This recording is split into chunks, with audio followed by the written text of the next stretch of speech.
സുഹൃത്തുക്കളെ, ഈ press conference വിളിച്ചു ചേർത്തത് മുഖ്യമായിട്ട് ഞങ്ങളുടെ പുതിയ ഭരണസമിതി ഇപ്പോൾ ഇന്നലെ ഇലക്ഷൻ കഴിഞ്ഞു, അത് വിജയിച്ചു എന്നുള്ള ഒരു സന്തോഷ വാർത്ത അറിയിക്കാനും അതോടൊപ്പം തന്നെ വരുന്ന 3 കൊല്ലത്തേക്കുള്ള പൊതുവായിട്ടുള്ള പ്രശ്നങ്ങളിൽ ഞങ്ങളുടെ നയങ്ങൾ അറിയിക്കാനും കൂടി. കാരണം നിങ്ങൾക്കിപ്പോൾ ഭാരവാഹികളുടെ കാര്യം അറിയാൻ താല്പര്യം ഉണ്ടാവില്ല, അതെനിക്കറിയാം. പലരും നിങ്ങൾക്ക് സുപരിചിതരാണ്. അതെല്ലാം ഡീറ്റെയിലായിട്ട് ഞങ്ങളതിൽ കൊടുത്തിട്ടുണ്ട്. അതിലപ്പം മുഖ്യമായിട്ട് ഇപ്പോൾ ഭരണം മാറിയ സ്ഥിതിക്ക് നമ്മൾ വന്നു ചേർന്നിരിക്കുന്ന സമയം എന്താണെന്ന് വെച്ചാൽ, ഒരുപാട് വിഷയങ്ങൾ സംസ്ഥാനത്തും ദേശീയ തലത്തിലും ന്യൂനപക്ഷങ്ങളെ ബാധിക്കുന്ന വിഷയങ്ങളിരിക്കുന്ന ഒരു സമയത്താണ്. അതിലോട്ട് ഞാൻ കിടക്കാം. അതിന് മുമ്പായിട്ട് MESൻ്റെ ഈ വരുന്ന കൊല്ലത്തെ ബഡ്ജറ്റ് ഞങ്ങൾ ഏകദേശം 600 കോടി രൂപ 600 കോടി രൂപ എന്ന് പറയുമ്പോൾ NSSും SNDPയും MESുമാണ് കോർപ്പറേറ്റ് ബോഡികൾ. സഭ കോർപ്പറേറ്റ് ബോഡിയല്ല. സഭയുടെ ഓരോ ഇൻസ്റ്റിറ്റ്യൂഷനും അതേ ഡയോസീസിൻ്റെ കീഴിലുള്ളതാണ്. അല്ലെങ്കിൽ അവരെ വിവിധ വിഭാഗങ്ങളുടെ കീഴിലുള്ളതാണ്. CSI അല്ലെങ്കിൽ ഓർത്തഡോക്സ് സഭ. അത് ഞങ്ങളുടെ ആൾക്കാർക്കൊന്നും പൊതുവെ പരിചയമില്ല. പക്ഷേ അപ്പോൾ ഈ 3 സംഘടനകൾ വെച്ച് നോക്കുമ്പോൾ ഇന്ന് ഏകദേശം മറ്റ് 2 സംഘടനകളുടെ 3 ഇരട്ടി ബഡ്ജറ്റിലാണ് നമ്മൾ നിൽക്കുന്നത്. അത് നിൽക്കാനുള്ള കാരണം മറ്റ് സംഘടനകളും വെറും എയ്ഡഡ് മേഖലയിൽ മാത്രം പ്രവർത്തിക്കുന്നതാണ് കൊണ്ടാണ്. ഞങ്ങളെ സംബന്ധിച്ചിടത്തോളം ഇപ്പം 35 കോളേജുണ്ട്. 35 കോളേജിൽ 7 എയ്ഡഡ് കോളേജും ബാക്കിയുള്ള 28 കോളേജ് സെൽഫ് ഫിനാൻസിങ് ആണ്. അതിൽ തന്നെ ഈ മറ്റ് സംഘടനകൾക്ക് ഇല്ലാത്ത മെഡിക്കൽ കോളേജ്, ഡെൻ്റൽ കോളേജ്, അതേമാതിരി എഞ്ചിനീയറിംഗ് കോളേജ് ഒക്കെ നിങ്ങൾക്കറിയാം. നിങ്ങൾ ഇവിടെ നിന്ന് ഒരു 10-20 കിലോമീറ്റർ പോയി കഴിഞ്ഞാൽ അവിടെ നിന്ന് തൊട്ട് MES സ്ഥാപനങ്ങളുടെ ഒരു വലിയൊരു വ്യൂഹം തന്നെ നിങ്ങൾക്ക് അവിടെ കാണാം. അപ്പോൾ അതിൽ പുതിയതായിട്ട് നമുക്കുള്ളത് ഇപ്പോൾ ഇന്നലെ ഞാൻ മനസ്സിലാക്കിയിടത്തോളം നമ്മുടെ അസംബ്ലിയിൽ പ്രൈവറ്റ് യൂണിവേഴ്സിറ്റി എന്ന് പറഞ്ഞിട്ടുള്ള ഒരു സംഭവം അവതരിപ്പിച്ചു എന്നാണ് ഞാൻ മനസ്സിലാക്കുന്നത്. ബില്ല് ഏതായാലും ബില്ലൊക്കെ തയ്യാറായിട്ടുണ്ട്. അത് അവതരിപ്പിച്ചിരിക്കുകയാണ്. അതിൻ്റെ കറക്റ്റ് രൂപം എനിക്ക് കിട്ടിയിട്ടില്ല. പക്ഷേ എനിക്കതിലൊരു സംശയമുള്ള എന്താണെന്ന് വെച്ചാൽ, നമ്മളൊരു പ്രൈവറ്റ് യൂണിവേഴ്സിറ്റി എന്ന് പറയുമ്പോൾ ഗവൺമെൻറ് എല്ലാ നിബന്ധനകൾക്കും വഴങ്ങിയിട്ടുള്ളതാണോ അല്ലേ എന്നുള്ളതാണ് നമുക്കറിയേണ്ടത്. അതല്ലെങ്കിൽ എന്ത് പറ്റുമെന്ന് വെച്ചിട്ടുണ്ടെങ്കിൽ അത് സ്വയാശ്രയ മേഖലയിലുണ്ടായ മാതിരി ഒരു പ്രശ്നമായി മാറും. ഏതായാലും MES ഇപ്പോൾ ഇന്ന് ഈ മേഖലയിലെ ഏറ്റവും പ്രബല സംഘടന എന്നുള്ള നിലക്കും അവരുടെ തന്നെ റാങ്കിങ്ങിൽ, സർക്കാരിൻ്റെ NAC അക്രഡീഷൻ്റെ റാങ്കിങ് വെച്ച് നോക്കുമ്പോൾ മറ്റു കോർപ്പറേറ്റ് ബോഡികളെക്കാട്ടും ഏറെ മുന്നിൽ നിൽക്കുന്നു. അതായത് A+, ഒക്കെ ഉള്ള A++ ഒക്കെ ഉള്ള സ്ഥാപനങ്ങൾ ഉള്ള സംഘടനയാണത്. അതേമാതിരി തന്നെ അതിൻ്റെ എഞ്ചിനീയറിംഗ് കോളേജുകൾ, മെഡിക്കൽ കോളേജുകളൊക്കെ എല്ലാനും പല സർക്കാരിൻ്റെ പല റേറ്റിങ്ങുകളിൽ, കേന്ദ്ര ഗവൺമെൻറ്റിൻ്റെയും സ്റ്റേറ്റ് ഗവൺമെൻറ്റിൻ്റെയും റേറ്റിങ്ങുകളിലൊക്കെ മുന്നിൽ നിൽക്കുന്നത്. അപ്പോൾ തീർച്ചയായിട്ടും ഞങ്ങൾക്ക് അതിനുള്ള പരിഗണന ഉണ്ടാവും എന്ന് ഞങ്ങൾ പ്രതീക്ഷിക്കുന്നു. അതിൻ്റെ ഡീറ്റെയിൽസ് നമുക്ക് കിട്ടിയിട്ടില്ല. അതേമാതിരി തന്നെ ഇപ്പോൾ വേറെ പല സംരംഭങ്ങൾ നടന്നുകൊണ്ട് അതിലോട്ട് ഞാൻ പോകുന്നില്ല. എന്താ കാരണം വെച്ചാൽ നിങ്ങളുടെ ഇൻട്രസ്റ്റ് അതല്ലല്ലോ. അപ്പോൾ ഇനി പോസിറ്റീവായിട്ടുള്ള ചില കാര്യങ്ങൾ ഞങ്ങളുടെ സമുദായത്തിന് ഉണ്ടായിട്ടുള്ളത് ഞാൻ പറയാം. നമ്മളെപ്പോഴും പറയുമ്പോൾ ഇവിടെ എല്ലാം നിരാശയാണ്, ഇവിടെ പ്രശ്നങ്ങളാണെന്ന് പറയുന്നില്ല. ഈ അടുത്ത് വന്നിട്ടുള്ള കോടതി ജഡ്ജ്മെൻറ്റുകൾ നിങ്ങൾ വിധികളെ പരിശോധിച്ചാൽ നിങ്ങൾക്കറിയാതെ. ഉദാഹരണമായിട്ട് 4-5 അതിൽ ഞാൻ കൊടുത്തിട്ടുണ്ട്. വിധികൾ നമ്മൾ നോക്കുമ്പോൾ, ഒന്ന് അലിഗർ മുസ്ലിം യൂണിവേഴ്സിറ്റിയുടെ വിധി. നിങ്ങളുടെ എല്ലാം ധാരണ, പ്രത്യേകിച്ച് മുസ്ലിം സമുദായത്തിൻ്റെ ധാരണ, ഇതൊരു ന്യൂനപക്ഷ പദവിയുള്ളൊരു സ്ഥാപനമാണെന്നാണ്. അതല്ല. അത് കേന്ദ്ര ഗവൺമെൻറ്റിൻ്റെ ഏത് സ്ഥാപനം പോലെ തന്നെയാണ് ബനാറസ് ഹിന്ദു യൂണിവേഴ്സിറ്റിയും അലിഗർ മുസ്ലിം യൂണിവേഴ്സിറ്റിയും.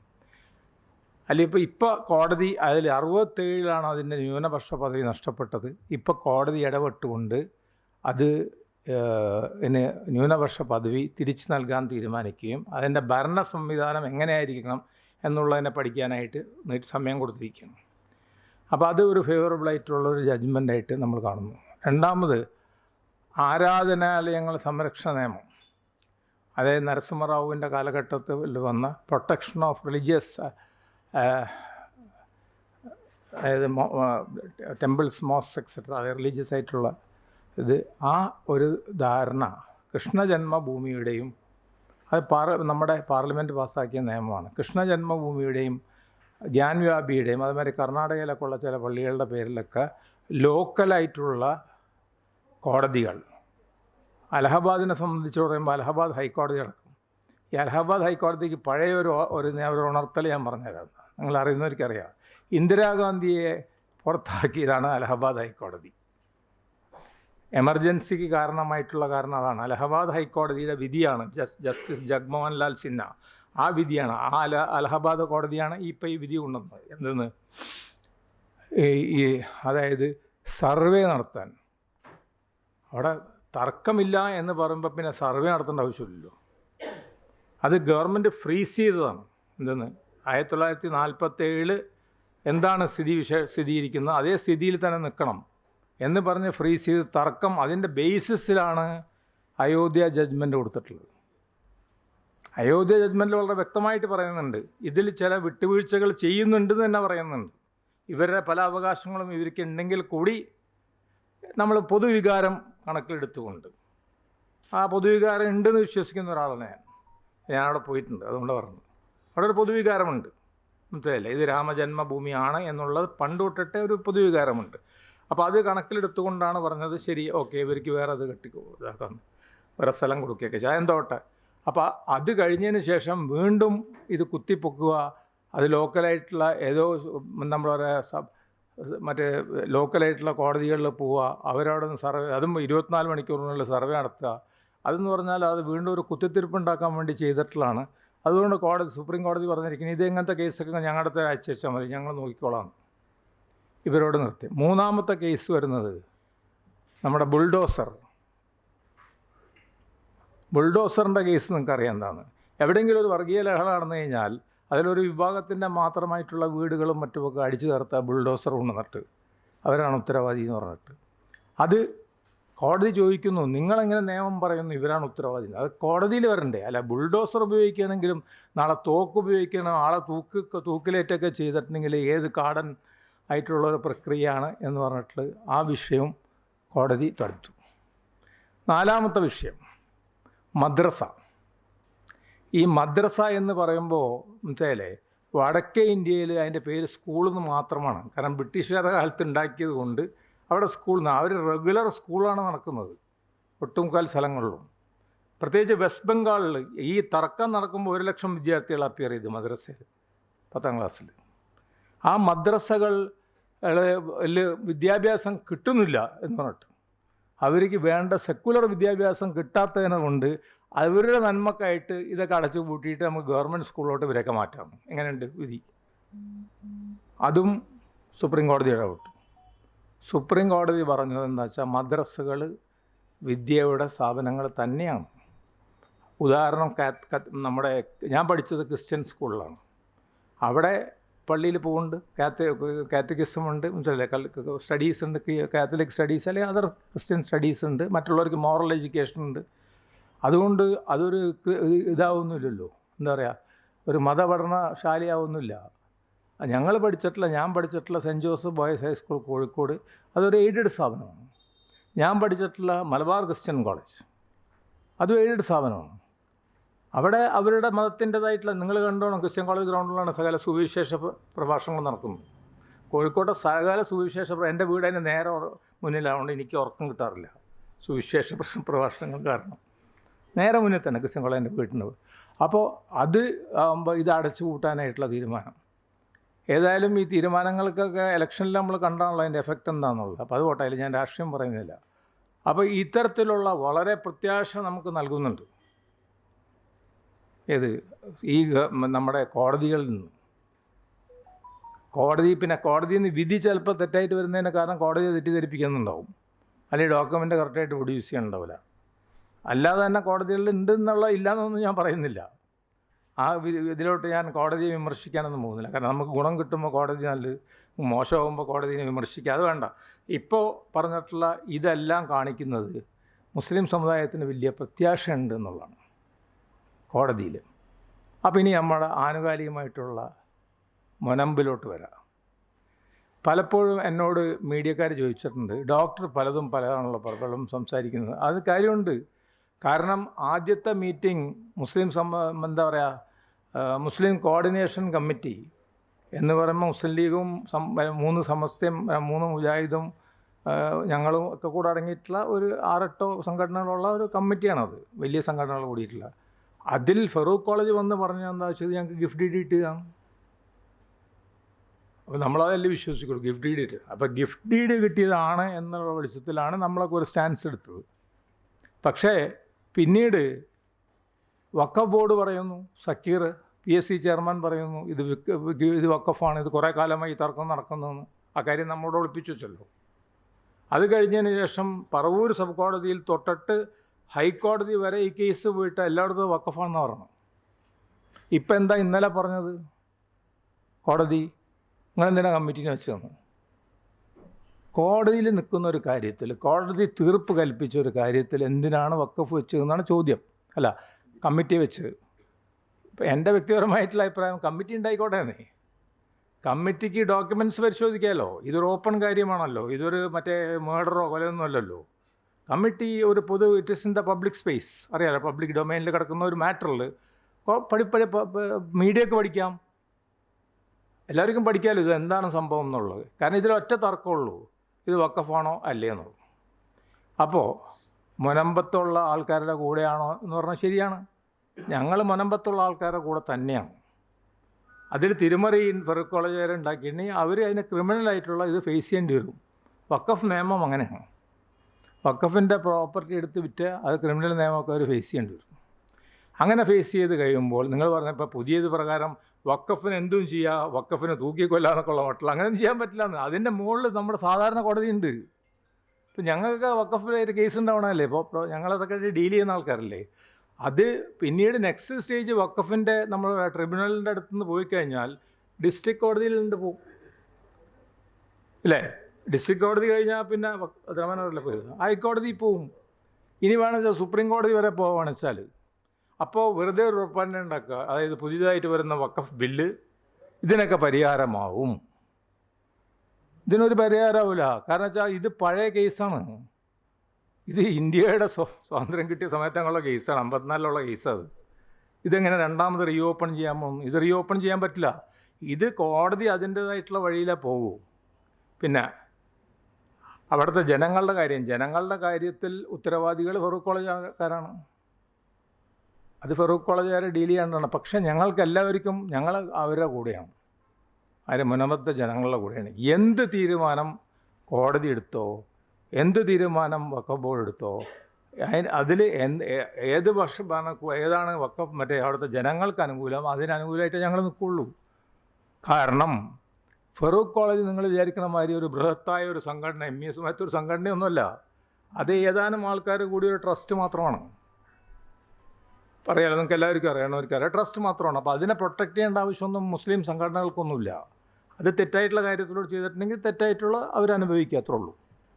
അതാണ് നെക്സ്റ്റ്. പിന്നെ മറ്റേ കാര്യം, കമ്മിങ് ടു ദ ഗവൺമെൻറ്, എൻ്റെ വഖഫിൻ്റെ ഈ നിയമം, എൻ്റെ ഒരൊറ്റ ചോദ്യമുള്ളൂ. Shiromani Gurdwara Prabandhak committee, highest body of the Sikh community, അറിയാലോ, ബിന്ദ്രൻവാല എവിടെ താമസിച്ചിരുന്നു? പഴയ ചരിത്രം പഠിക്കൂ. SGPC ഇതിൻ്റെ സുവർണക്ഷേത്രത്തിൻ്റെ ഉള്ളിലായിരുന്നു അദ്ദേഹം താമസിച്ചിരുന്നു. കോട്ടെ ആക്ഷൻ കഴിഞ്ഞപ്പോൾ, ബ്ലൂ സ്റ്റാർ കഴിഞ്ഞപ്പോൾ ഇവർ അവിടുത്തെ സിഖ് മതപണ്ഡിതന്മാർ നമ്മുടെ ഇന്ത്യൻ പ്രസിഡൻറ്റ് ഗ്യാനി സെയിൽ സിംഗിനെ ശാസിച്ചു, വന്ന് ഷൂസ് പോളിഷ് ചെയ്യാൻ പറഞ്ഞില്ല. അയാൾ ചെയ്ത് പിന്നെ വിട്ടുകൊടുത്തു, മനസ്സിലായില്ലേ? അതിനുശേഷം ഇന്ദിരാഗാന്ധിയെ കൊന്ന കെഹാർ സിംഗിൻ്റെയും സത്വന്ത് സിംഗിൻ്റെയും ഓർമ്മ, അവരുടെ മാതാപിതാക്കന്മാരെ അവിടെ കൊണ്ടുവന്ന് അവരുടെ മക്കൾ ഷഹീദാണെന്ന് പറഞ്ഞിട്ട് അവർക്ക് ഇതിടിയിച്ചില്ലേ? എന്താ പറയുക, മറ്റേ സെറോപ്പ എന്നാണ് അവർ പറയുന്നത്, നമ്മൾ ഇതിരുന്ന എന്താ. അപ്പോൾ അത്രത്തോളം സ്വാതന്ത്ര്യം അവർക്കുണ്ട്. 1947 വരെ ഈ SGPC ശിരോമണി പ്രബന്ധക കമ്മിറ്റിയിൽ ഹിന്ദുക്കളായിരുന്നു മഹന്തളായിട്ടുണ്ടായിരുന്നു. അത് 47 ശേഷം പറ്റ സിഖ് മാത്രമേ ഉള്ളൂ. ഒന്ന്, ദേവസ്വം ബോർഡുകളിൽ ഒരൊറ്റ ന്യൂനപക്ഷമില്ലല്ലോ. അവിടുത്തെ MP ആയാലും MLA ആയാലും ആരുമില്ലല്ലോ, ഒരു ദേവസ്വം ബോർഡിലും ഇല്ല. മാത്രമല്ല, ലേറ്റസ്റ്റ് ഞാൻ പറഞ്ഞതാ, ഏറ്റവും വലിയ ദേവസ്വം ബോർഡ് ഏതാണെന്ന് വെച്ചാൽ Tirupati, richest temple of the Hindu community in India, Tirupati, മനസ്സിലായോ? വെങ്കടേശ്വര സ്വാമിയുടെ ക്ഷേത്രം. അവിടെ 44 നോൺ ഹിന്ദുസ് ഉണ്ടായിരുന്നു, ക്രിസ്ത്യൻസ് ആയിരുന്നാണ് ഞാൻ മനസ്സിലാക്കുന്നത്. അവരെ ചന്ദ്രബാബു നായിഡു വന്നപ്പോൾ പുറത്താക്കി. അതിൻ്റെ ഉദ്ദേശം എന്താണെന്ന് വെച്ചിട്ടുണ്ടെങ്കിൽ, ഈ ജഗൻമോഹൻ റെഡ്ഡി ക്രിസ്ത്യനാണല്ലോ, പുറത്ത് റെഡ്ഡിയാണെങ്കിലും. അപ്പോൾ ഈ ഒരു വേണ്ട, ഇപ്പോൾ അമിത്ഷാ ജെയിനല്ലേ, ഏതെങ്കിലും ഒരു ജെയിൻ ക്ഷേത്രത്തിൽ പറയട്ടെ ഇത് മുസ്ലിമുകൾ ഉണ്ടെന്ന് പറയട്ടെ, ഒരു കുഴപ്പമില്ല, നമുക്ക് അംഗീകരിക്കാം. ഒരു സെക്കുലർ സ്റ്റേറ്റിൽ എല്ലാ സ്ഥലത്തും കുറച്ച് നോമിനി ഉണ്ടെന്ന് പറഞ്ഞാൽ നമുക്ക് എല്ലാവർക്കും അംഗീകരിക്കാം. എന്തപ്പോൾ പുതിയതായിട്ട് ജഡ്ജ്, മറ്റേ ലേറ്റസ്റ്റ് നിങ്ങൾ വായിക്കൂ, ജഡ്ജല്ല കേസ് നടക്കുന്നത് മുസ്ലിം സമുദായത്തിനെതിരായിട്ട് മാത്രമല്ല ഈ പ്രശ്നം വരുന്നത്. ഇപ്പോൾ ക്രിസ്ത്യൻ സമുദായത്തിനെതിരായിട്ട് ഇപ്പോൾ വന്നില്ലേ കേസ്?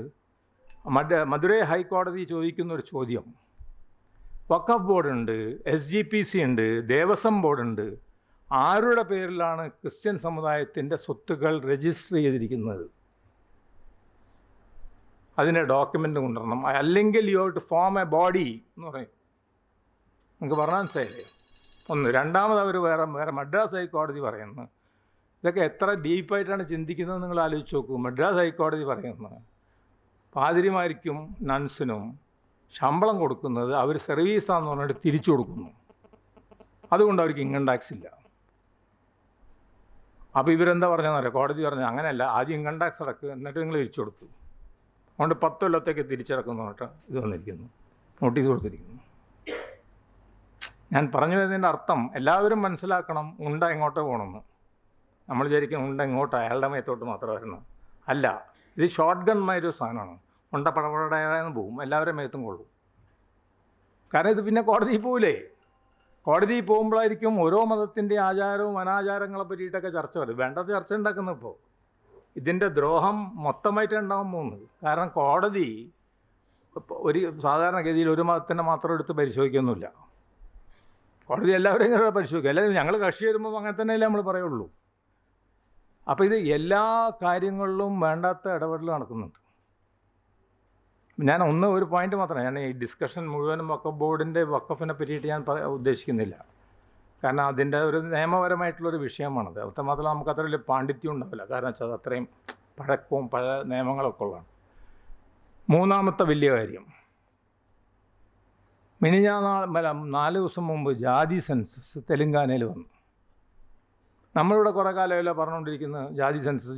ഞാൻ ആവശ്യപ്പെടുകയാണ് ജാതി സെൻസസ് നടപ്പാക്കണം. പക്ഷേ അതിനോടൊപ്പം തന്നെ സോഷ്യോ എക്കണോമിക് സ്റ്റാറ്റസും കൂടെ നടപ്പാക്കണം.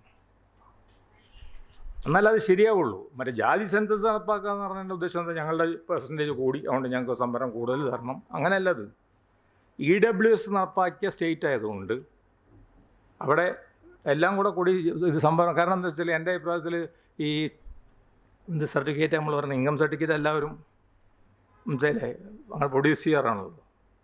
പ്രത്യേകിച്ച് ഇവിടെ ബിസിനസ് ഇല്ലാത്ത ആൾക്കാർക്ക് ഇഷ്ടം പോലെ അവർക്ക് പ്രൊഡ്യൂസ് ചെയ്യുക. അപ്പോൾ തെലങ്കാനയിൽ കണ്ടിട്ടുള്ളതും ബീഹാറിൽ കണ്ടിട്ടുള്ളതും ഭീകരമായിട്ടൊരവസ്ഥയാണ് അവിടെ വരുന്നത്. എന്താ കാര്യം എന്നറിയോ? അതിനിടയിലൊരു കാര്യം കൂടെ പറയാം. അമിത്ഷാ പറഞ്ഞിരിക്കുന്നത് മുസ്ലിമുകൾക്ക് സംവരണം കൊടുക്കില്ല എന്ന്. അത് അമിത്ഷാ പഠിച്ചിട്ടില്ല കാര്യങ്ങളൊന്നും. മുസ്ലിമുകളായിട്ട് ഇന്ത്യയിൽ സംവരണം കൊടുക്കുന്നില്ല എന്നേ. എവിടെ കൊടുക്കുന്നു മുസ്ലിമുകളായിട്ട്? ഓരോ സ്റ്റേറ്റിലും. ഇനി മൂപ്പർക്ക് വിവരമില്ലേ നമുക്കൊന്ന് അയച്ചു കൊടുക്കുക ഇവിടുന്ന്, എന്തല്ലേ? ബീഹാറിൽ മുംഗേരിലാൽ കമ്മീഷൻ, കർപ്പൂരി ഠാക്കൂറിൻ്റെ കാലഘട്ടത്തിൽ അദ്ദേഹം ഇൻക്ലൂഡഡ്. എങ്ങനെ ഇൻക്ലൂഡ് ചെയ്യണമെന്നറിയോ? ആ മണ്ഡലിലോട്ട് വരാം. മണ്ഡൽ ശൈലിയിൽ പറയാത്. മണ്ഡൽ കമ്മീഷൻ റിപ്പോർട്ട് വന്നപ്പോൾ മണ്ഡൽ കമ്മീഷൻ പറഞ്ഞെന്താ വെച്ചാൽ ഇത് ജാതി മതം നോക്കാൻ പറ്റില്ല. അപ്പോൾ എന്ത് തീരുമാനിച്ച്? ബാർബർ ആരായാലും, ഞങ്ങൾക്ക് ഉണ്ടല്ലോ കുറച്ച് ബാർബർമാർ, ഒരു പേര് നമ്മൾ എന്താണ് അവസാനം പിടിയിട്ടോ. അതേമാതിരി തന്നെ കസായി, ബുച്ചർ, നായി, ബോട്ട്മാൻ, രംഗരേസ്, വീവർ, അത് ഏത് മതത്തിലുള്ളവരായാലും അവർക്ക് റിസർവേഷൻ. നിങ്ങൾ തമ്മിൽ സംശയം ആരാന്നുള്ളത് അങ്ങനെയില്ല. അപ്പോൾ തിരിച്ച് ഞാൻ വരുന്നത് എന്താണെന്ന് വെച്ചാൽ അവിടെ എന്താ വന്നതെന്നറിയോ? തെലങ്കാനയിൽ 2% മുസ്ലിം ഫോർവേഡ്, 10% ബാക്ക്വേഡ്. അങ്ങനെ 10 + 46 നിങ്ങളാലോചിക്കും, ഒരു പത്രത്തിൽ 46 എന്നാണ്.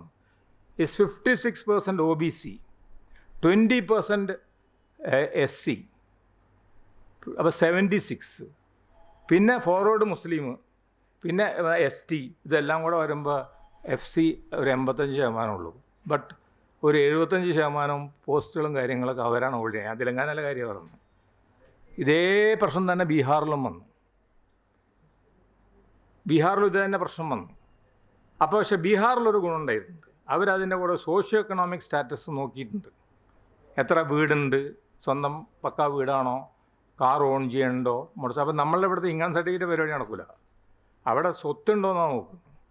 സ്വത്ത് പെടുത്തി കഴിഞ്ഞാൽ, അല്ലെങ്കിൽ ഇതുമാതിരിയുള്ള കാര്യങ്ങൾ പെടുത്തി കഴിഞ്ഞാൽ സംവരണത്തിൻ്റെ തോത് മാറ്റണം എന്നാണ് അവർ പറയുന്നത് ബീഹാറിൽ. അപ്പോൾ ഞാൻ ആവശ്യപ്പെടുന്ന സിദ്ധരാമയ്യ ഗവൺമെൻറ് ഇതിനു വേണ്ടി ഭയങ്കരമായിട്ട് വാദിച്ചിട്ട് 2018 ഇത് കൊടുത്ത റിപ്പോർട്ട് പൂർത്തിവച്ചിരിക്കുന്നു. അപ്പോൾ വീണ്ടും ഞാൻ ആവർത്തിക്കുകയാണ്, ഈ കേരളത്തിലെ വലിയൊരു തല്ലുകൊടുത്തം തമ്മിലുള്ളത് ഈ സംവരണത്തെ പറ്റിയിട്ടാണ് ഞാൻ മനസ്സിലാക്കി കൊടുത്തത്. സംവരണത്തെ പറ്റിയിട്ടാണ് ഉള്ളിൽ ഒരു ഇതുള്ള, അല്ല ജാതിപരമായിട്ടൊന്നൊരു ചിന്തയൊന്നുമില്ല ഇവിടെ അയിത്തോ ജാതിപരം. ചില ആൾക്കാർ വന്നു പറയും ഞങ്ങൾ വളരെ കുഴപ്പപ്പെട്ടാണ്, ഞങ്ങൾ വെച്ച് ഫോർവേഡാണ്, ഞങ്ങൾക്ക് കിട്ടുന്നില്ല, ഇതാണ് തർക്കം വരുന്നത്. അപ്പോൾ ആദ്യം മറ്റയാൾ ഭയങ്കര പണക്കാരനാണ്, അയാൾ ഹോൾ സർട്ടിഫിക്കറ്റ് കൊടുത്തത്. അപ്പോൾ ആ നിലക്ക് നമ്മൾ ജാതി census with socio economic status Bihar model അത് അവൈലബിളാണ് നെറ്റിൽ. ബീഹാർ മോഡലിൽ നടപ്പാക്കണം. അതിനെന്തുകൊണ്ടാണ് സർക്കാരിന് മടിയെന്ന് എനിക്ക് മനസ്സിലാവുന്നില്ല. സർക്കാരിന് എന്തെങ്കിലും പേടിയുണ്ടോ ഇനിയിപ്പോൾ അങ്ങോട്ടും ഇങ്ങോട്ടും അതിൻ്റെ ജാതി സമവാക്യങ്ങൾ മാറും എന്നുള്ളത്? അതൊന്നും ഉണ്ടാവില്ല. ഇത് ഏകദേശം മണ്ഡൽ പറഞ്ഞാൽ അവിടെ തന്നെയാണ് എല്ലാ കാര്യങ്ങളും നിൽക്കുന്നത്. മണ്ഡൽ കമ്മീഷൻ റിപ്പോർട്ടിൽ എന്താ പറഞ്ഞിട്ടുള്ളത് അത് തന്നെയാണ് ഇപ്പോഴും നിൽക്കുന്നത്. അതിൽ വലിയ വ്യത്യാസമൊന്നുമില്ല.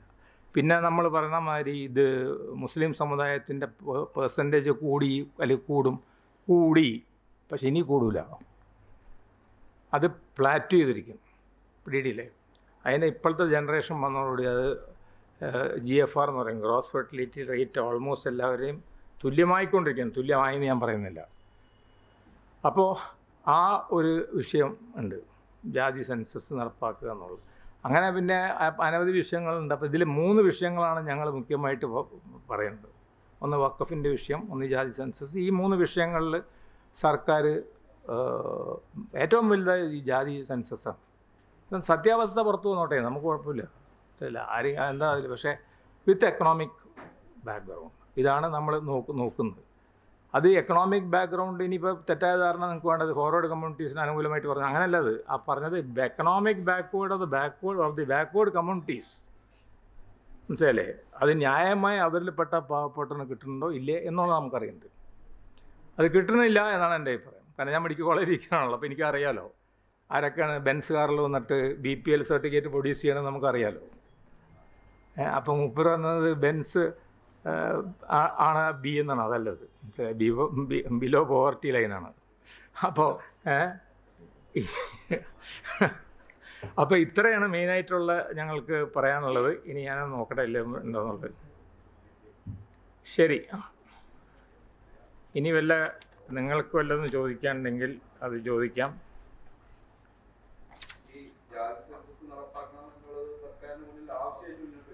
അതല്ലേ ഞാനല്ലേ പറഞ്ഞുകൊണ്ടിരിക്കുന്നത്, ആവശ്യമാണ്. അതൊക്കെ സർക്കാരിന് നമ്മൾ പറഞ്ഞ സർക്കാർ കേൾക്കണ്ടല്ലോ. നമ്മളല്ല, ആര് പറഞ്ഞു? സർക്കാരിൻ്റെ മുന്നിലുള്ള ഒരു സാധനമാണെന്നേ അവർ നടപ്പാക്കാൻ. എൻ്റെ പേടിയതല്ല, സർക്കാർ മാത്രമല്ല പ്രതിപക്ഷത്തിന് ഇത് നടപ്പാക്കാൻ താല്പര്യമുണ്ടോ എന്ന് ഞാൻ സംശയിക്കുന്നു. ഞാൻ പറഞ്ഞ മനസ്സിലല്ലേ. അതിനെപ്പറ്റിയൊരു ബഹളം പ്രതിപക്ഷത്തിന് കേൾക്കുന്നില്ലല്ലോ. പിടിയിട്ടോ, സർക്കാർ മാത്രമല്ലല്ലോ, പ്രതിപക്ഷമുണ്ടല്ലോ. അതാണല്ലോ പ്രതിപക്ഷത്തുള്ള സിദ്ധരാമയ്യ ഗവൺമെൻറ്റിനെ പറ്റി ഞാൻ പറഞ്ഞത്. അതിൽ ഒരു ഭാഗം നടപ്പാക്കുകയും കോൺഗ്രസ് തെലങ്കാനയിൽ നടപ്പാക്കുകയും കർണാടകയിൽ നടപ്പാക്കാതിരിക്കുകയും ചെയ്തു എന്നുള്ളതാണ് ഈ പറഞ്ഞത്. അപ്പോൾ അതല്ല സിറ്റുവേഷൻ വേണ്ടത്. അതിന് ആവശ്യപ്പെടുന്ന കുട്ടിക്കോ ആണ് രാഹുൽ ഗാന്ധി ആവശ്യപ്പെട്ടത്, കോൺഗ്രസ് പാർട്ടിയുടെ ഇപ്പോഴത്തെ. പക്ഷേ അതൊക്കെ വൈകിപ്പോയി. മണ്ഡൽ കമ്മീഷൻ റിപ്പോർട്ട് നടപ്പാക്കിയില്ലല്ലോ, അവിടെയാണ് പ്രശ്നം. ഞാൻ അതിൻ്റെ മണ്ഡലിൻ്റെ കറക്റ്റ് പിക്ചർ പറഞ്ഞുതരാം. 1954 കാക്ക കൈലാൽക്കർ കമ്മീഷൻ അവർ പറഞ്ഞ് നടപ്പാക്കണമെന്ന്. അത് നെഹ്റു ഫ്രീസ് ചെയ്തു, അവരെ തന്നെ വിളിച്ചൊക്കെ ഇതാക്കിയിട്ട്. പിന്നെ Mandal commission report 1980 Morarji Desai government കൊണ്ടുവന്നു. റിപ്പോർട്ട് കൊണ്ടുവന്ന് ഉടനെ തന്നെ അവരെ ഗവൺമെൻറ് പോയി. പിന്നെ 10 കൊല്ലത്തേക്ക് അത് എടുത്തില്ല, പിടിയില്ലേ, പിന്നെ ഉണ്ടായിരുന്ന ഗവൺമെൻറ് എടുത്തില്ല. പിന്നെ VP സിംഗ് ഗവൺമെൻറ് വരുമ്പോഴാണ് ഇതെടുത്തിട്ട്. അപ്പോൾ അതിൽ പല കളികളും എല്ലാവരും കളിച്ചിട്ടുണ്ട്. ഇനി ആര് കളിച്ചില്ല എന്നൊക്കെ നമുക്കറിയാം, കളിച്ചിട്ടുണ്ട്. അതായത് ഒരു പൊളിറ്റിക്കൽ ഇഷ്യൂ ആയിട്ട് ഞാൻ അത് കാണുന്നില്ല. ഞാൻ പറയുന്നതിൻ്റെ പോയിൻ്റ് ഇത്രേ ഉള്ളൂ. അതായത് മണ്ഡൽ വന്നതിന് ശേഷമാണ് സംവരണം വന്നത്. മാത്രമല്ല മുസ്ലിം കമ്മ്യൂണിറ്റിക്ക് ഇന്ത്യയിൽ സംവരണം വരുന്ന മണ്ഡലിലൂടെയാണ്. മറ്റേ 1-2 സംസ്ഥാനത്ത് മാത്രം, തമിഴ്നാട്, കേരള, കർണാടക ഞാൻ പറഞ്ഞല്ലോ, ഹാവന്നൂർ കമ്മീഷൻ. അതിന് ശേഷമാണ് കേട്ടോ നമ്മൾ ആന്ധ്രയിൽ വന്നത്. അത് കോടതിയിൽ പോയി, കോടതി വ്യക്തമായിട്ട് പറഞ്ഞിട്ടുണ്ട് മുസ്ലിം കമ്മ്യൂണിറ്റിക്ക് കിട്ടൂലെന്ന്. എന്നിട്ട് വേറെ കമ്മീഷൻ വെക്കാൻ പറഞ്ഞ കോടതി. എന്നിട്ടാണ് ഇപ്പോൾ കോടതി കണ്ടുപിടിച്ചത് മുസ്ലിമുകൾ 12% ഉള്ളതിൽ 2% ഫോർവേഡാണെന്നും. ഇത് വേറെ വിചിത്രമായൊരു സംഭവമുണ്ട്. എത്ര ശതമാനം മുന്നോക്കക്കാരുണ്ടോ ഇന്ത്യയിൽ, അത്ര ശതമാനം തന്നെ മുസ്ലിമുകളുടെ മുന്നോക്കക്കാരുണ്ട്. മുസ്ലിമിൻ്റെ എടുക്കുമ്പോൾ മുന്നോക്കം 20%.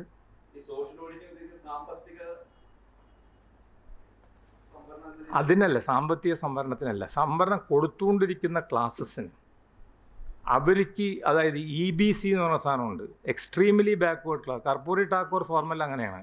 ബാക്ക്വേർഡിൽ, ഇപ്പോൾ ഉദാഹരണം കേരളത്തിലെ ബാക്ക്വേർഡിൽ മുസ്ലിം കീഴവേ, അവർ ഫോർവേഡ് ബാക്ക്വേർഡാണ്. അതിൻ്റെ താഴത്ത് ചാലിയന്മാർ, ധീവരന്മാർ, മനസ്സിലല്ലേ, അങ്ങനെ വാണിജ്യ വൈശ്യ സംഘം, അങ്ങനെ സംഘം, അങ്ങനെ ഒരുപാട് അവരുണ്ട്. അവരൊന്നുമല്ല. കാരണം ഈ വിദ്യാഭ്യാസ രംഗം തന്നെ ഈ 4 സമുദായത്തിൻ്റെ കയ്യിലിരിക്കുകയല്ലേ.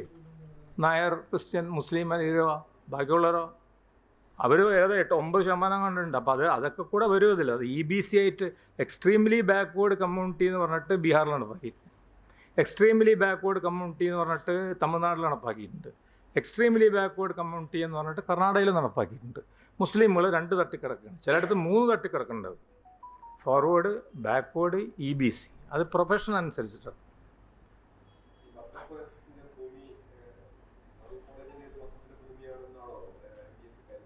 ഫറൂഖ് കോളേജിൻ്റെ വക്കപ്പിൻ്റെ ഭൂമി പോയില്ലേ? അത് അനർഹമായിട്ട് വിറ്റ് കഴിഞ്ഞിട്ടുണ്ടെങ്കിൽ, ഞാനത് പറഞ്ഞല്ലോ, നിയമപരമായിട്ട് അത് ക്രിമിനലായി പോകുന്നു. പിന്നെ അതിലെന്ത് ചെയ്യുമെന്നുള്ളത് മറ്റേ വഖഫ് ബോർഡും സർക്കാരും കോടതി തീരുമാനിക്കേണ്ട.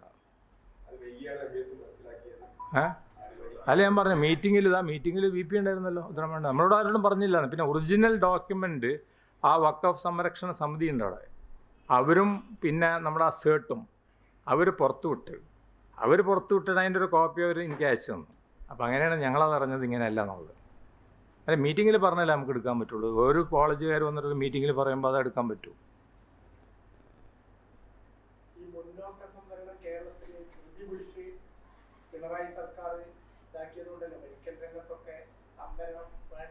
അല്ല, അതിന് കാര്യമുണ്ട്. മുന്നോക്ക സംവരണത്തിനെ പറ്റി പറയാൻ, അതിലെല്ലാവരും കുറ്റക്കാരാണെന്ന് നിങ്ങൾ ഉദ്ദേശിക്കുന്നുണ്ടെങ്കിൽ BJP അതിന് അനുകൂലമാണ്, കോൺഗ്രസ് അതിന് അനുകൂലമാണ്, കമ്മ്യൂണിസ്റ്റ് പാർട്ടി അനുകൂലമാണ്. അപ്പോൾ 3 പേര് അനുകൂലമാണ്. അതല്ല ഞാൻ പറഞ്ഞ കണ്ടക്ട് ജാതി സെൻസസ് നടത്തുമ്പോഴൊക്കെ പുറത്തു വരുമല്ലോ. എങ്ങനെ കൊടുത്തു? ദ്രുതഗതിയിൽ നടക്കിയതല്ല. അതിൻ്റെ ക്രൈറ്റീരിയ സെൻട്രൽ ഗവൺമെൻറ് ദ്രുതഗതിയിൽ ഒരു കമ്മീഷനെ വെക്കാതെ, മണ്ഡലമായത്തെ കമ്മീഷനില്ലല്ലോ അതിൽ. ഒരു മണ്ഡൽ കമ്മീഷന്മാരത്തെ ഒരു കമ്മീഷനെ വെക്കുകയോ, മനസ്സിലായില്ലേ, അല്ലെങ്കിൽ പ്രാദേശിക കമ്മീഷനുകളുടെ റിപ്പോർട്ട് സ്വീകരിക്കുകയോ ചെയ്യാതെ ചെയ്തു എന്നുള്ളതാണ്. അത് കമ്മ്യൂണിസ്റ്റ് പാർട്ടിയുടെ എക്കാലത്തും നയമാണത്.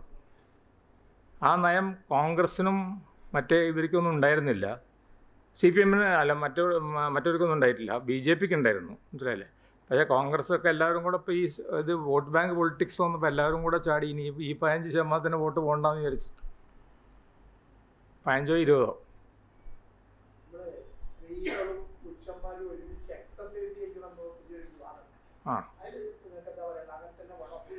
ഞാൻ പറഞ്ഞുതരാം. അത് രസകരമാണ്. നിങ്ങൾ ഒരു മുസ്ലിമാണെന്ന് ഞാൻ മനസ്സിലാക്കുന്നു. അപ്പോൾ അല്ല, സംശയമുണ്ട് എനിക്ക്. ഞാൻ പള്ളിയിൽ പോകുമ്പോഴൊന്നും മൂപ്പരെ കാണാറില്ല.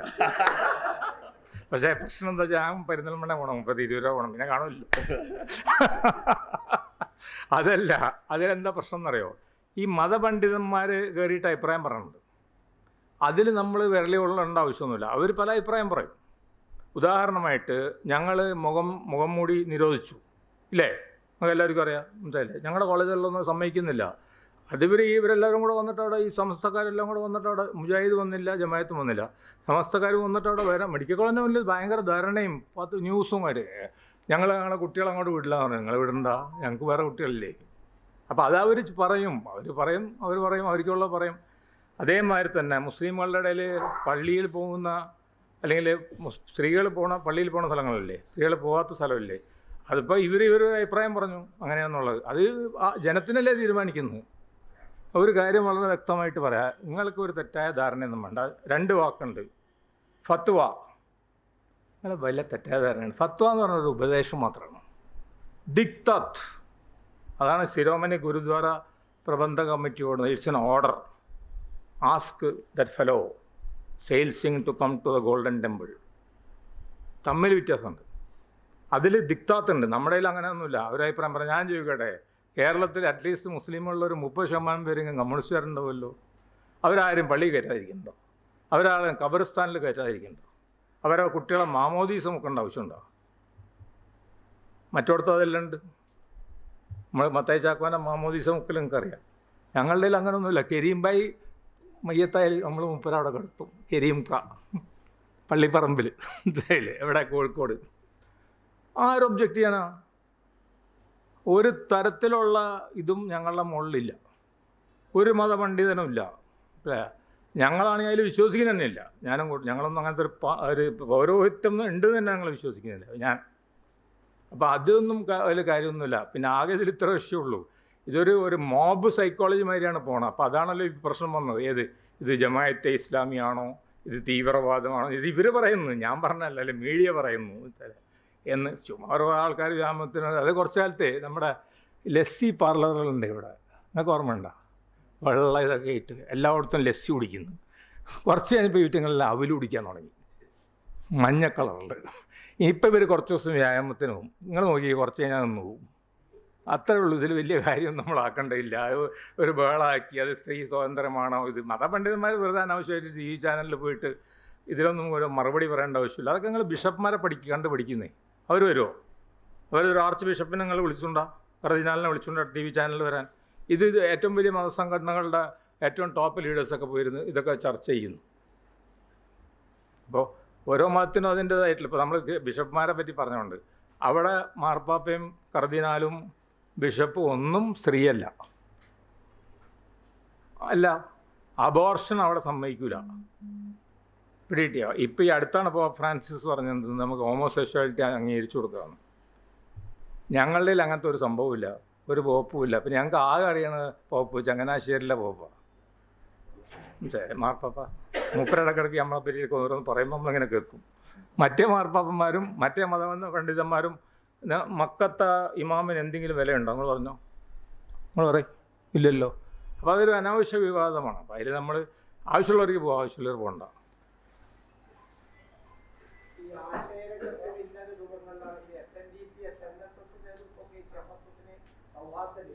ഏത്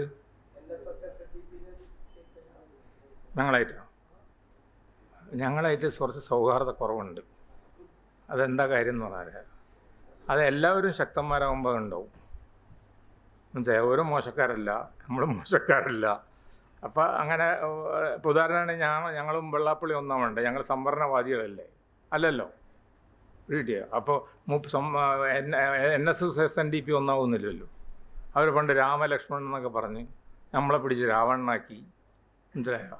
എന്നിട്ടെന്തുണ്ടായി? അതൊന്നും ഇല്ലാന്നേ. അതൊക്കെ അവരുടെ താല്പര്യത്തിനനുസരിച്ച് ഓരോ ഗവൺമെൻറ് വരുമ്പോൾ മറയാൻ പോവുകയും അവർ ചെയ്തുകൊണ്ടിരിക്കും. ഞങ്ങൾ ഒരു കാര്യമുണ്ട്, ഞങ്ങൾക്ക് പിന്നെ അടുപ്പ സിദ്ധാന്തമുള്ളൂ, ദൂര സിദ്ധാന്തമില്ല. എല്ലാവരുമായിട്ട് അടുപ്പമാണ്. CPM-കാരായിട്ട് അടുപ്പമാണ്, ഈ ഗവൺമെൻറ്റായിട്ട് അടുപ്പം, മറ്റേ ഗവൺമെൻറ്റായിട്ട് അടുപ്പമാണ്.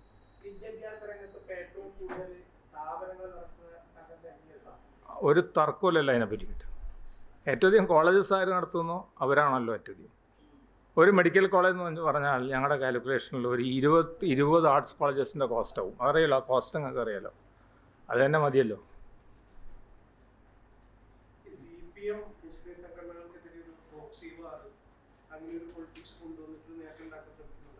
അതൊന്നും ഞാൻ വിശ്വസിക്കുന്നില്ല. അതായത് അവർക്ക് ആവശ്യമുള്ളപ്പോൾ, എതിര് കക്ഷികൾക്ക് ആവശ്യമുള്ളപ്പോൾ ഇവർ പ്രോക്സി വാർ, എന്നിട്ട് ഇവർ തന്നെ അവരുടെ കൂടെ, ഞാൻ ലീഗല്ലല്ലോ, ഇവരെ ഈ പറയുന്ന മതസംഘടനകളും ആൾക്കാരൊക്കെ ഇവരുടെ കൂടെ ഉണ്ടായിരുന്നല്ലോ ആദ്യം CPM-നോട്. ഞങ്ങളല്ലല്ലോ, ഇവരുടെ കൂടെ ആദ്യഘട്ടത്തിലുള്ളതായിരുന്ന ആൾക്കാരാരാ? പിന്നെ അനാവശ്യമായിട്ട് മതസംഘടനകൾ പോയിട്ട് രാഷ്ട്രീയ പാർട്ടികളെ സപ്പോർട്ട് ചെയ്യുക, അല്ലെങ്കിൽ രാഷ്ട്രീയ പാർട്ടികൾക്ക് വേണ്ടി വോട്ടിന് ക്യാൻവാസ് ചെയ്യുക, അതിനൊക്കെ എന്തിനാ അല്ലെങ്കിൽ രാഷ്ട്രീയ പാർട്ടി ഉണ്ടാക്കുക? അതിനൊന്നും അവർക്കാണ് അവർ മതസംഘടന പണി ചെയ്താൽ മതി. ഞങ്ങളും സാമുദായിക സംഘടന അതിൻ്റെ പണി ചെയ്ത് വെച്ചാൽ വേണമെച്ചാൽ ഇൻഡിപെൻഡൻ്റ്ലി നമുക്ക് വേണമെച്ചാൽ ചേരുക. പക്ഷേ അനാവശ്യമായിട്ട് പൊളിറ്റിക്സിൽ കളിച്ചാൽ കേരളത്തിലാകുമ്പോൾ കൈകൊള്ളും. കാരണം അത് മാറി അങ്ങോട്ടും ഇങ്ങോട്ടും വരും. അത് അങ്ങനെ ഒരു വർത്തമാനം. അതിന് മുമ്പ് നിങ്ങൾ ആളുകൾ പറഞ്ഞിരുന്നത് നമ്മുടെ CAA-യുടെയും പലസ്തീൻ്റെയൊക്കെ കാലത്ത് അവരെ പ്രീണിപ്പിക്കുകയാണെന്ന് പറഞ്ഞിരുന്നത്. ടക്കുന്ന പ്ലേറ്റ് മാറി ഇപ്പോൾ അവർക്ക് എതിരാന്ന് പറയുന്നുണ്ട്. അതൊന്നും നമുക്ക് പറയാൻ പറ്റില്ല. അതെന്താ വെച്ചിട്ടുണ്ടെങ്കിൽ അതൊക്കെ ഇൻഡിവിജ്വൽ വോട്ടറല്ലേ തീരുമാനിക്കുന്നത്. അതായത് ഒരു മതസംഘടന വിചാരിച്ചാലും ഒരു വോട്ട് പോലും അനങ്ങൂലെന്ന് എഴുതി പറഞ്ഞത്. അത് നമ്മുടെ വോട്ടർമാർ, പ്രത്യേകിച്ച് ചെറുപ്പക്കാരായിട്ടുള്ള വോട്ടർമാർ അവഹേളിക്കുകയാണ്. എന്നുവെച്ചാൽ ഇവർ പറഞ്ഞിട്ടാണ് വോട്ട് ചെയ്തത്. ഇവിടെ MES നേതാക്കന്മാരെല്ലാവരും ഇരിക്കുന്നത് എൻ്റെ കൂടെ. അവരാരെങ്കിലും ഞാൻ പറഞ്ഞാൽ വോട്ട് ചെയ്യൂ? അവർക്ക് ഇഷ്ടമുള്ള എല്ലാവരും വോട്ട് ചെയ്യുള്ളൂ. പിടിയിട്ടോ? അപ്പോൾ ചെറുപ്പക്കാരെങ്ങനെ വോട്ട് ചെയ്യുക? അത് ഈ മതസംഘടന പറഞ്ഞിട്ടാണോ അവർ വോട്ട് ചെയ്യുന്നത്? ഭാരതീയ ജനതാ പാർട്ടിക്ക് അവർ വോട്ട് ചെയ്യേണ്ട ഒരു political party with a political ഐഡിയോളജിയാണ്. ഐഡിയോളജി നമുക്ക് ഇഷ്ടമുണ്ടോ ഇല്ല എന്നുള്ള വേറെ വിഷയം. ബട്ട് അതാണ് മതസംഘടനകൾ പറഞ്ഞാലൊന്നും വോട്ട് ചെയ്യൂല എന്നുള്ളത്.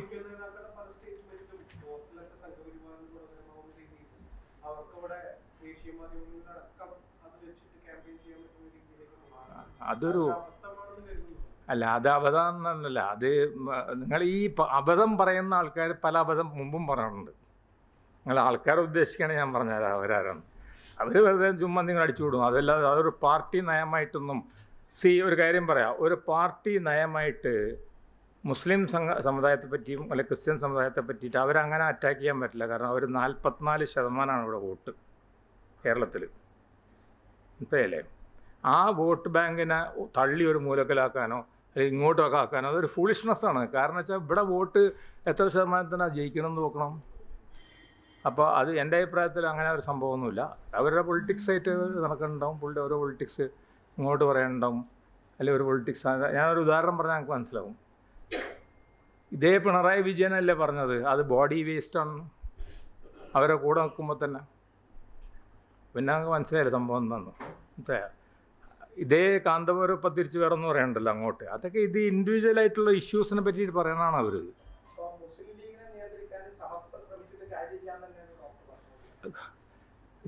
ഞാൻ എന്താ സ്റ്റേറ്റ്മെൻറ്റ് നിങ്ങളുടെ ചാനലിൽ ഞാൻ പറഞ്ഞിട്ടുണ്ട് ഓൾറെഡി. മനസ്സിലായില്ലേ?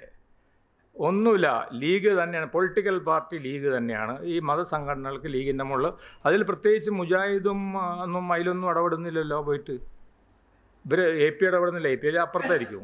അവരിടപെടാതിരിക്കുന്നത് നല്ലതെന്ന്. അവരെന്തിനാണ് ഇടപെടുന്നത്? അവരുടെ കാര്യങ്ങൾ നമ്മൾ പോയി ഇടപെടണ്ടോ? ഇപ്പോൾ ഞങ്ങളൊരു പ്രസ് കോൺഫറൻസ് വിളിച്ചിട്ട് സമസ്തയുടെ അത് നടത്തണം ശരിയില്ല, വേറെ ഒന്നും വേണ്ടല്ലോ. ഇപ്പോൾ ഒരു തർക്കം അവരെടുത്തിട്ടല്ലോ. എന്താ രസമുള്ള തർക്കമാണത്. ഇപ്പോഴാണ് ഇത്ര 100 കൊല്ലം കഴിഞ്ഞിട്ടാണ് പറയണത്. എന്താ പറയണത്? സംഘടിത സക്കാത്ത്. നിങ്ങൾ കേട്ടാലോ? വേണോ വേണ്ടേന്നുള്ള ഇത് 100 കൊല്ലം മുമ്പ് ചോദിച്ച ചോദ്യം. അത് അന്ന് സംഘടിത സക്കാത്ത് വേണമെന്ന് വാദിച്ച കുടുംബത്തിൽപ്പെട്ട ഞാൻ. അല്ലാത്തവരുണ്ട് വേറെ. എൻ്റെ ഭാര്യ വീട്ടുകാർ വേണ്ടെന്നുള്ള ആൾക്കാരാണ്. മനസ്സിലായി? അവർ ഇങ്ങനെ കൊടുത്തുകൊണ്ടിരിക്കണം. മനസ്സിലായി? ക്യൂ നിർത്തിയിട്ട് കൊടുക്കരുത്. കേട്ടല്ലേ? ക്യൂ നിർത്തിയിട്ട് കൊടുക്കൽ. അതിപ്പോൾ ആരെങ്കിലും ഈ സമയത്ത് ഇതെടുത്തിടുമോ? അപ്പോൾ അനാവശ്യമായിട്ടുള്ള കാര്യങ്ങളാണ് അവരെടുത്തിരുന്നത്. അതിൽ കാര്യമൊന്നുമില്ല. ശരി. ഓ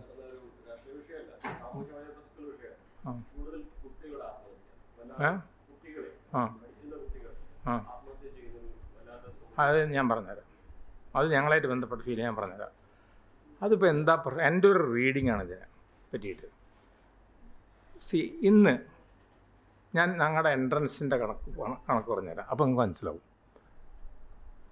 10% കുട്ടികൾ ഫസ്റ്റ് എൻട്രൻസിൽ കയറുന്നുള്ളൂ MBBS-ന്.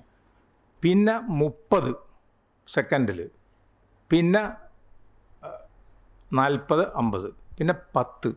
ഞാൻ ചോദിക്കട്ടെ, 4ഉം 5ഉം അറ്റംപ്റ്റ് എഴുതിയിട്ട് MBBS-ന് കയറുന്ന ആൾ പിന്നെ എന്ത് ചെയ്യും? പഠിപ്പിൽ ഒത്തില്ല, മറ്റേ ഒത്തില്ലെങ്കിൽ ഒന്ന്. രണ്ടാമത്തെ കാര്യം, ഇപ്പോൾ ഒരു കൺസംഷൻ്റെ കാലഘട്ടമല്ലേ മൊത്തം, പണം ചിലവാക്കുകയാണ്. ഈ ഇത്തരത്തിലുള്ള കുട്ടികൾ ഈ സ്വയാശ്രയിലൊക്കെ പോയി കഴിഞ്ഞാൽ അപ്പുറത്ത് കാണുന്ന കുട്ടികൾ എന്താ ചിലവാക്കുന്നത്? അപ്പോൾ ഈ വലിയ അസന്തുലിതാവസ്ഥ വരുന്നുണ്ട്. പിന്നെ വെറുതെ നമ്മളെല്ലാത്തിനും കൂടെ കയറി A+ കൊടുക്കുക. അതിൽ ഞാൻ മന്ത്രി ശിവൻകുട്ടിയുടെ കൂടെ തന്നെയാണ്. അതിൽ തോൽപ്പിക്കണം, അല്ലെങ്കിൽ എന്ത് പറ്റുമെന്നറിയോ, ഈ കുട്ടികൾ അവിടെ ചെന്ന് കഴിയുമ്പോഴത്തേനും ഇവരുടെ ധാരണ ഇവർ ഭയങ്കര മിടുക്കന്മാരാണെന്നാണ്. A+ ടീമും. ഞാൻ MES സാരോട് പറഞ്ഞ് ഇത് നിർത്തണം, ഇത് A+ കൊടുക്കൽ. പക്ഷെ അവർ നിർത്തൂല. എന്താണ്, അവർ പ്രാദേശികമായിട്ടൊരു സോപ്പൊക്കെ ഇട്ട ആൾക്കാരെ കൊണ്ടു നടക്കണ്ടേ, ഇതായിരിക്കുന്നു. അപ്പോൾ ഈ A+ എന്ന് പറഞ്ഞാൽ 80,000 A+ ഇത്തവണ. എൻ്റെ ഓർമ്മ, ഇതെല്ലാം എല്ലാ കാര്യവും ഓർമ്മയെന്ന് പറഞ്ഞാൽ 80,000 A+. ഈ 80,000 A+ എന്ന് പറഞ്ഞാൽ ഇവർ പോയിട്ട് അവിടെ ചെന്ന് കഴിയുമ്പോഴത്തേക്കും 3,000 മെഡിക്കൽ സീറ്റുള്ളത്. ഇവരൊക്കെ മെഡിസിനാണല്ലോ ചാടുന്നത്. അവിടെ പോയിട്ട് ഇതിൻ്റെ സ്ട്രെയിൻ എങ്ങനെ താങ്ങും? ഇത്രയും കൊല്ലത്തെ പഠിത്തത്തിൻ്റെ. നമ്മുടെ സ്റ്റാൻഡേർഡ് ആയാലും ഉഷാറാണ് മെഡിസിൻ്റെ, പ്രൈവറ്റ് ആയാലും ഗവൺമെൻറ് ആയാലും. കാരണം ഗവൺമെൻറ് നിയന്ത്രണത്തിലാണ് പരീക്ഷയൊക്കെ നടക്കുന്നത് യൂണിവേഴ്സിറ്റിയുടെ. അതിലൊന്നും ഒരു തിരുമറിയും നടക്കില്ല. അവിടെ ഇതാവും, കോപ്പ് ചെയ്യാൻ പറ്റുന്നുണ്ടാവില്ല, ക്ലാസ് പഠിത്തം നിർത്തിപ്പോവും. അങ്ങനെ അത് ഓരോ സ്റ്റേജിലുണ്ട്. അവനവൻ്റെ ആപ്റ്റിറ്റ്യൂഡിന് ചേർന്നാലേ അവർ ചേരണത്. അത് എന്താ പറയുക, മറ്റ് പേരൻ്റൽ പ്രഷറിൽ പോയി ജോയിൻ ചെയ്യണത്. അങ്ങനെ അവർക്ക് അതിലോട് കോപ്പപ്പ് ചെയ്യാൻ പറ്റില്ല. അതാണ് ആത്മഹത്യ. അല്ല എന്ത് ആത്മഹത്യ ചെയ്യണം? അതല്ലേ ഞാൻ പറഞ്ഞേ.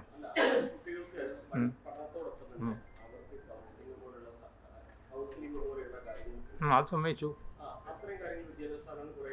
അല്ല, ഉണ്ട്. ആ കൗൺസിലിംഗ് എല്ലാം ഉണ്ട്. ഞങ്ങളെല്ലാം ഇപ്പോൾ എല്ലാ സ്ഥലത്തും ഇപ്പം എന്താ പറയുക, കൗൺസിലിംഗ് ഈസി ആയിട്ട് നടക്കും. കാരണം ഈ ഡിഗ്രി ഇഷ്ടം പോലെ, സൈക്കോളജി ഡിഗ്രിയും MSW ഒക്കെ ഇഷ്ടം പോലെ ഉള്ളതുകൊണ്ട് ആൾക്കാരെല്ലായിടത്തും വെക്കണ്ടാണ്. വലിയ വയസ്സൊന്നുമല്ല, അവർ വെക്കുന്നുണ്ട്. പക്ഷേ ഈ പറഞ്ഞ പ്രശ്നങ്ങൾ നമ്മൾ കൗൺസിലിംഗ് എന്നൊക്കെ പറഞ്ഞാലും അത് എത്രത്തോളം ഫലപ്രദമാവും എന്ന് നമുക്ക് അറിഞ്ഞൂടാ.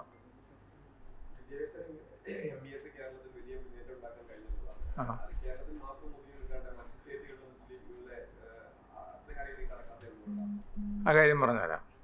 ഒന്നാമത് തന്നെ നമ്മളെ ശൂദ്രന്മാരായിട്ട് വെച്ചിട്ടുള്ളത് ആണ്. ശൂദ്രനായതുകൊണ്ടാണല്ലോ സംവരണം കിട്ടുന്നത്. അല്ല പിന്നെ അങ്ങനെ സംവരണം കിട്ടണം, മനസ്സിലായോ? അപ്പോൾ ആരാണ് സവർണൻ എന്ന് മണ്ഡൽ കമ്മീഷൻ എഴുതി വെച്ചിട്ടുണ്ട്. പട്ടാൻ, മുഗൾ, ഷെയ്ഖ്, സെയ്ദ്. സെയ്ദ് എന്ന് പറഞ്ഞാൽ പണക്കാട് ആ സെയ്ദ് തന്നെ. ഈ 4 കമ്മ്യൂണിറ്റിയും ഉറുദു സ്പീക്കിംഗ് ആണ്. അപ്പോൾ ഉറുദു ആണ് അവരുടെ അഭിപ്രായത്തിൽ ഇസ്ലാമിൻ്റെ ചിഹ്നം. ഉറുദു കൾച്ചർ വേറെയാണ്, നമ്മുടെ കൾച്ചർ വേറെയാണ്. അപ്പോൾ നമ്മൾ എവിടെ പോയാലും ഞാനിത് കണ്ടിട്ടുണ്ട് ഈ പ്രോബ്ലം. അപ്പോൾ അവരായിട്ട് ഇൻ്റഗ്രേറ്റ് ചെയ്യാൻ പറ്റില്ല. ഞങ്ങൾ കുറേ ശ്രമിച്ചു നോക്കിയതാണ്. ഒരു 10 നാഷണൽ കോൺഫറൻസ് നമ്മൾ നടത്തി നോക്കി. അവരായിട്ട് ഇൻ്റഗ്രേറ്റ് ചെയ്ത് അവർക്ക് കുറേ കാര്യങ്ങൾ പറയാനുണ്ട്. സ്ഥിരം കാര്യങ്ങളുണ്ടാവുള്ളൂ. അപ്പോൾ ആ കാര്യങ്ങളായിട്ട് നമുക്ക് ബന്ധമുള്ള കാര്യങ്ങളല്ല. ഒന്ന് അലിഗർ മുസ്ലിം യൂണിവേഴ്സിറ്റി, ഒന്ന് ഉറുദു, ഒന്ന് കാശ്മീരിൻ്റെ പ്രശ്നം, ഒന്ന് വർഗീയ ലഹള, ഇങ്ങനെയുള്ള കുറച്ച് കാര്യങ്ങളുള്ളവർക്ക് ഡെവലപ്മെൻറ്റിൻ്റെ കാര്യമില്ല. അതുകൊണ്ടാണ് ഞങ്ങളിത് രാജസ്ഥാനിൽ നടത്തിയല്ലോ 3 കൊല്ലം മുമ്പ്. എന്തായിരുന്നു? ഒന്നുമില്ല. ആ കമ്മിറ്റിയൊക്കെ ഉണ്ട്, മനസ്സിലായി. അതിലൊന്നും കാര്യമില്ല. അതല്ലേ ഞാൻ പറഞ്ഞു. ഞാനിതിൽ ഒരുപാട് പോയിട്ട്, എനിക്ക് ഉറുദു അറിയുന്ന ആളായതുകൊണ്ടാണ് ഞാൻ പറഞ്ഞത്. അവരുടെ അടുത്ത് പോയിട്ട് അത് ഫലിപ്പിക്കാൻ പറ്റില്ല. Issues are different. പിന്നെ നമ്മൾ മലയാളികളല്ലേ. അത് മണ്ഡൽ പറയാനുണ്ട്. റീജിയണലായിട്ടുള്ള ഭാഷ സംസാരിക്കുന്നവരൊക്കെ belong to the Pasmanda or OBC group.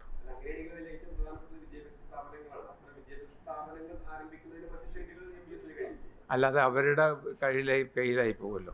നമ്മൾ കുറേ തുടങ്ങിയിട്ടൊക്കെ പ്രശ്നം വെച്ചാൽ ലോക്കലായിട്ടുള്ള അവരുടെ ആൾക്കാരായിട്ട് അവരുടെ കയ്യിലായി പോകും. നമുക്ക് ഇവിടെ നിന്ന് വിട്ട് ആളെ വിട്ട് നടത്തിക്കാൻ. നമുക്ക് വലിയ സ്ഥാപനം ഉണ്ടല്ലോ മദ്രാസിൽ, ഞങ്ങൾക്ക് വലിയ സ്ഥാപനം ഉണ്ടായിരുന്നു ഗുൽബർഗയിൽ. ഇപ്പോഴും ഞങ്ങൾക്ക് ഹെൽത്ത് സെൻ്റർ നടക്കും, മര്യാദ നടക്കണില്ല. 24 പർഗാനാസ് വെസ്റ്റ് ബംഗാളിൽ. വെസ്റ്റ് ബംഗാളാണ് ഞാൻ പറഞ്ഞു. വെസ്റ്റ് ബംഗാൾ തുടങ്ങിയായിരുന്നു ഹെൽത്ത് സെൻ്റർ. പിന്നെ അവരുടെ ബോഡികളൊന്നും നമ്മൾ എടുക്കണില്ലല്ലോ. പിന്നെ നമ്മൾ എന്ത് ബോഡിയാണ് അതിൻ്റെ പേരുണ്ടല്ലോ ബോഡിയുടെ, അവരെ നമ്മുടെ ശരിയത്ത്. ഞാൻ പലവട്ടം ചോദിച്ചിട്ടുണ്ട് നിങ്ങളെന്താ ഞങ്ങളെടുക്കാത്തതെന്ന്. ഞങ്ങൾക്ക് നിങ്ങളോട് വരേണ്ട ആവശ്യമില്ല എന്തില്ല. എന്നാലും അപ്പോൾ അവർ തന്നെയാണെന്നേ. അവർ വേറെയാണ്. അത് അവർക്ക് കുറച്ച് മറ്റേ അക്രോസ് ദ ബോർഡർ ഇതുണ്ട്, അറിയാലോ. നമ്മൾക്കതില്ലല്ലോ. ശരി,